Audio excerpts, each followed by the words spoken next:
Bonjour chers frères et sœurs en Christ. Aujourd'hui, nous vous accueillons une fois de plus dans les minutes bibliques du mercredi 7 septembre 2022. Les textes que nous allons vous proposer sont tirés de 2 Chroniques chapitre 5, le verset 1 à 14 et tirés du psaume 150. Le tout sera agrémenté du cantique au pied de la Sainte Croix, tiré du Gloire à Dieu 461.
Première lecture.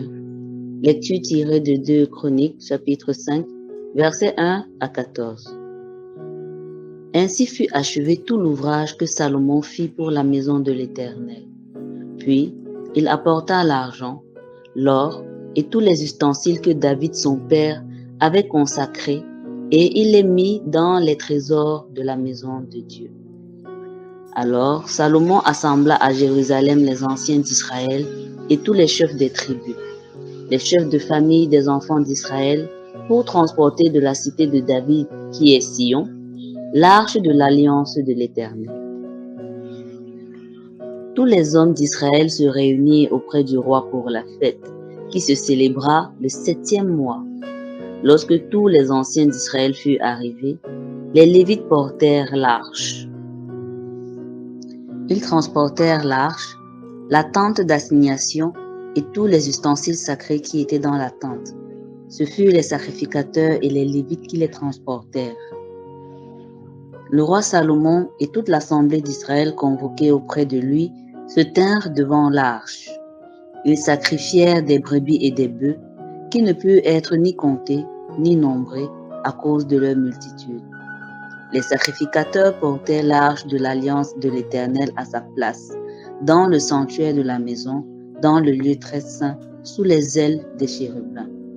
Les chérubins avaient les ailes étendues sur la place de l'arche, et ils couvraient l'arche et ses barres par-dessus.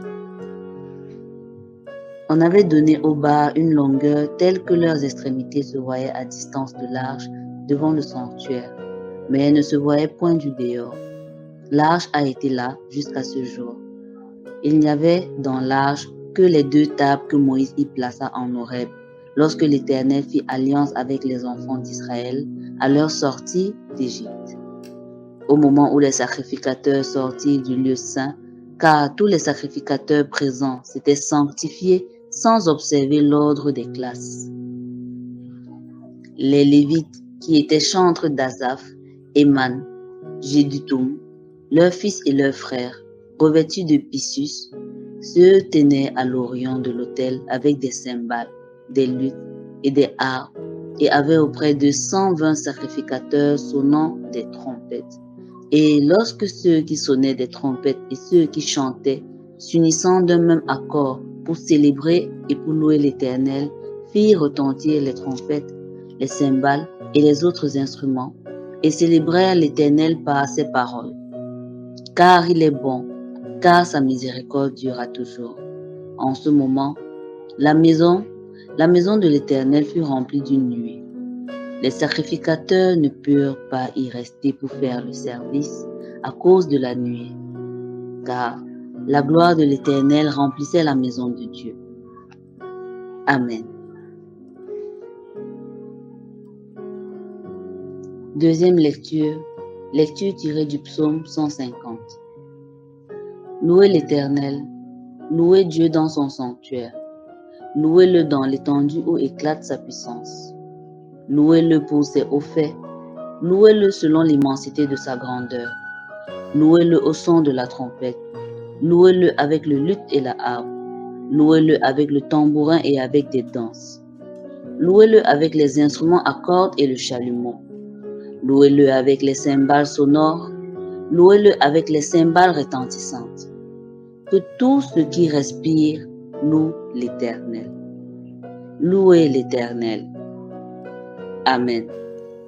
Bien-aimés, chers auditeurs de Minutes Bibliques, bonjour et bienvenue à la dévotion matinale du mercredi 7 septembre 2022. Pour vous servir, le pasteur Henri-Joël Mendy.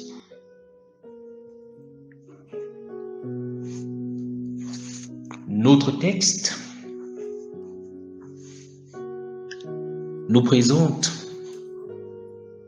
l'œuvre de l'Éternel achevée par Salomon, le roi, et les choses consacrées ramenées au temple, la dédicace du temple à l'Éternel Dieu. Nous constatons que Salomon, le roi, va aller jusqu'au bout de l'ouvrage qu'il avait à construire pour l'Éternel Dieu. L'œuvre terminée nous enseigne et attire notre attention dans un contexte où plusieurs ont commencé tant de choses avec Dieu et pour une raison ou pour d'autres se sont arrêtés en si bon chemin. Salomon vient donc ici rompre avec cette habitude de certains chrétiens qui ont commencé la mission et qui ne sont pas allés jusqu'au bout de la mission. Et nous sommes donc interpellés à non seulement commencer avec Dieu, mais aussi finir l'œuvre pour laquelle l'Éternel nous a appelés. Tant de missions n'ont pas vu leur achèvement et leur accomplissement. Que le Seigneur nous donne donc la force de ne pas être de ceux qui se relâchent en chemin, car nous dit la parole de Dieu, ces personnes sont amies de celui qui détruit, c'est-à-dire le diable.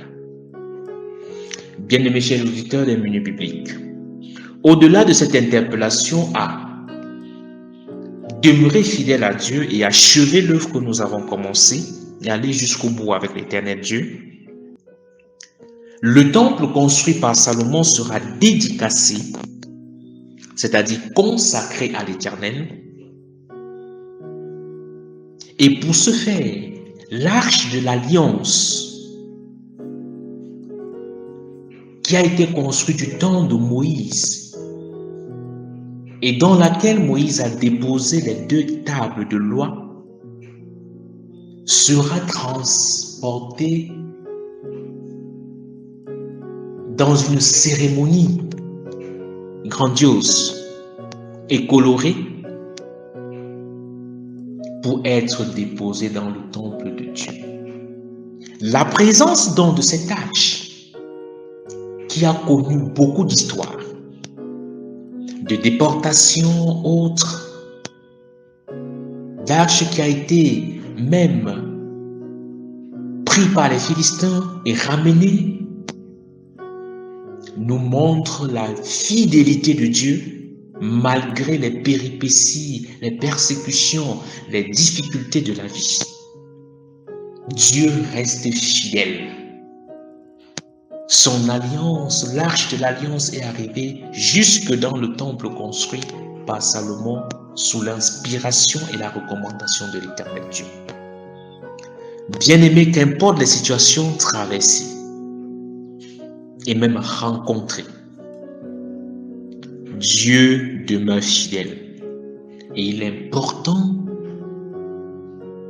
que tu n'oublies jamais que l'Éternel Dieu est fidèle. Au-delà de la fidélité de Dieu, un autre aspect très important se dégage du texte. Tous ceux qui jouent aux instruments et qui chantent se sont mis d'accord pour élever à l'Éternel des louanges. Et notons que la fumée a rempli, ou la fumée avait rempli cette salle, symbole de la présence de Dieu. Bien-aimés, en nous mettant d'accord au sein de nos familles pour louer l'Éternel, nous verrons la gloire de Dieu. En nous mettant d'accord au sein d'un foyer, d'un couple, pour célébrer l'Éternel et non se plaindre des difficultés rencontrées, nous verrons la gloire de Dieu.